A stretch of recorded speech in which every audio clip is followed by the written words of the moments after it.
How's it going, YouTube? Today I'm going to be demonstrating how these locks work on the Dannmar M6. I've had a few requests and questions on one of my other videos that has a little bit of a overview, I guess, of the lift itself. But I'll go into more detail. I'll actually show real time how quickly this rises all the way to full lock, and how to unlock it and bring it back down, and how you can lock it in between while you're coming back down. You can tell this is where I have it positioned at. I have plenty of room in front of my car in order to be able to do what I need to do. And here we go.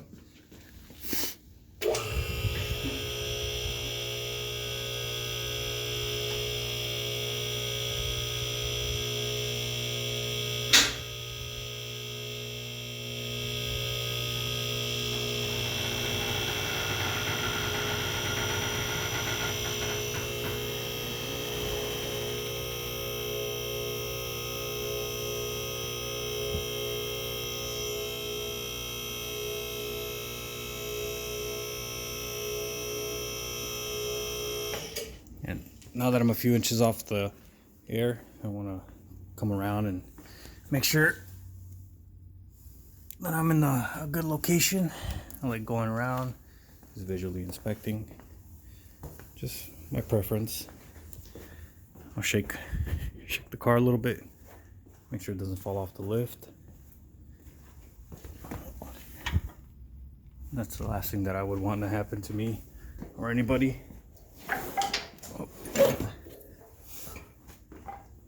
Just do in real time. Hopefully this video's enough information for everybody. Now I'll just keep going.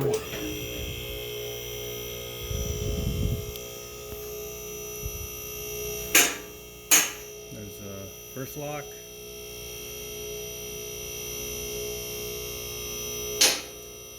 Second lock.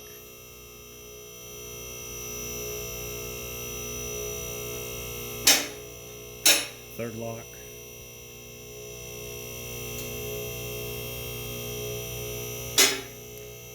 Fourth lock.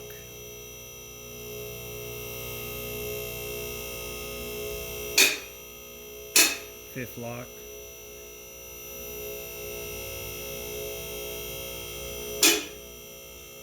Sixth lock.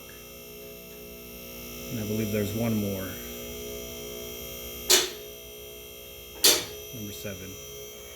Yep, now we're maxed out, and all I have to do is relieve the pressure, and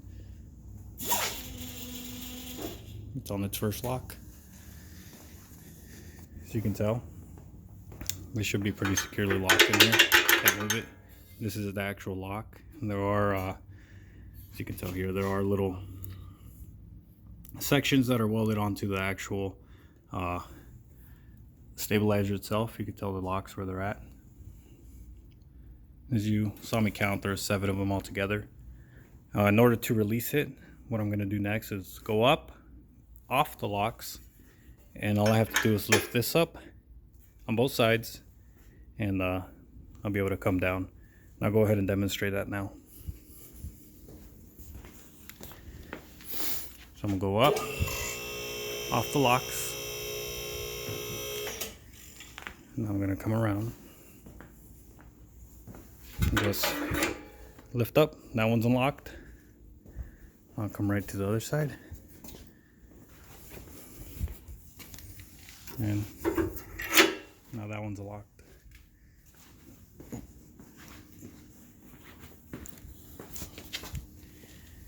Now I'll come down, and you'll hear it go through the locks.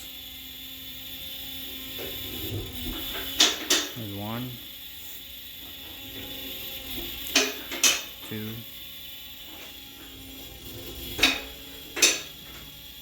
3, 4,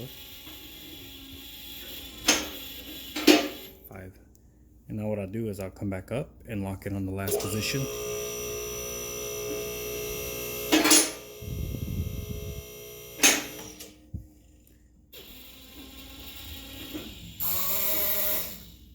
And there it is. Just like that, you're able to lock it very easy. Personally, I do wish I had a full-size lift. I thought I was going to be able to move this one around a little bit more, but that's something for the future. Issues that I've had so far, I've owned the lift for about a year and a half, is the bleeding sequence. I live somewhere that it gets really cold. I live in Wisconsin, and temperatures fluctuate a lot. The bleeding ports are on top, as you can tell. I just leave an Allen key on it, but I do end up having leaks, and that's something that I've been addressing little by little, trying to figure out exactly what will be my best option. Maybe get different lines or just keep tightening them up. You can tell this one's leaking. This one's leaking. And it's hard to tell if it's actually leaking from the fitting itself or the line that was given to me by Dannmar. But as I mentioned, that causes a little bit of issues, mainly an imbalanced issue. So what'll happen is you'll have one of your cylinders going up before the other one, and vice versa. And you'll end up having your car a little bit lopsided, and what you have to do in order to fix that is you have to go all the way up and then come back down. But if you guys have any questions or you guys want a different view of something, just let me know. I'll try my best to be able to help you guys out and hopefully give you more input on the lift that I have. But as I mentioned, I do enjoy it a lot. I use it a lot. I did actually a clutch on this CRV. I did a clutch on my Toyota Cressida, and then I've done a lot of various works for coworkers and people around the neighborhood, and it works great.